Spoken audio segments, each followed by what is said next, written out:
బంగారం ధరలు ఆకాశమే హద్దుగా దూసుకుపోతున్నాయి. పసిడి ప్రియులకు షాక్ ఇస్తూ ఈ ధనత్రయోదశి నాటికి 10 గ్రాముల బంగారం ధర ఏకంగా 1.3 లక్షలకు చేరవచ్చని మార్కెట్ నిపుణులు అంచనా వేస్తున్నారు. అంతేకాకుండా 2026 ఆరంభం నాటికి ఇది 1.5 లక్షల మైలురాయిని కూడా దాటొచ్చని చెబుతుండడం ఆందోళన కలిగిస్తుంది. ప్రస్తుతం మల్టీ కమోడిటీ ఎక్స్చేంజ్లో బంగారం ధరలు రికార్డు స్థాయిలో ట్రేడ్ అవుతున్నాయి.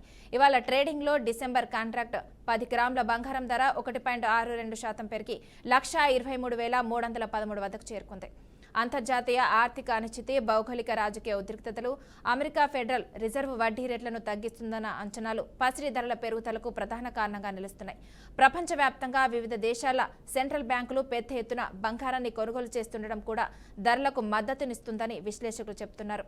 వడ్డీ రేట్ల కొరత, అంచనాల నేపథ్యంలో కరెన్సీలపై నమ్మకం తగ్గడంతో పెట్టుబడిదారులు బంగారాన్ని సురక్షితమైన పెట్టుబడిగా భావిస్తున్నారని వారు వివరించారు. డాలర్ బలహీనపడడం కూడా ఇతర కరెన్సీలలో ఉన్న మదుపరులకు బంగారం కొనుగోలును ఆకర్షణీయంగా మార్చింది. మరోవైపు అమెరికా, చైనా మధ్య వాణిజ్య సుంకాల విషయంపై నెలకొన్న ఉద్రిక్తతలు కూడా పసిడి పెరుగుదలకు దోహదపడుతున్నాయి. అంతర్జాతీయ మార్కెట్లో స్పాట్ గోల్డ్ ధర శుక్రవారం ఔన్సుకు $4,060 రికార్డు స్థాయిని దాటింది. బంగారంతో పాటే వెండి ధరలు కూడా పరుగులు పెడుతున్నాయి.